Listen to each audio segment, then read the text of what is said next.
M Shri Jawahar Navodaya Vidyalaya Khatiguda Nabarangpur जिला पक्षरु शिक्षक पदवी वाल्क इन इंटरव्यू विज्ञप्ति प्रकाश पाई। जो प्रार्थी माने शिक्षक चाकरी खोजुचंती सेमानक पई यह एक भल सुजोग। इंटरव्यू 3 अगस्त 4 अगस्त 2026 सकाळ 10 दिन घंटे 30 पर्यंत अनुष्ठित हेबो। एही नियुक्ति रे मोट 6टी पद पर साक्षात्कार हेबो।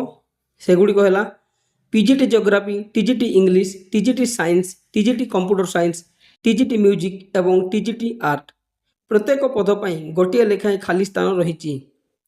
पीजीटी पद पर मासिक दरमा 35,750 टंका एवं टीजीटी पद पर 34,125 टंका रखा जायछि।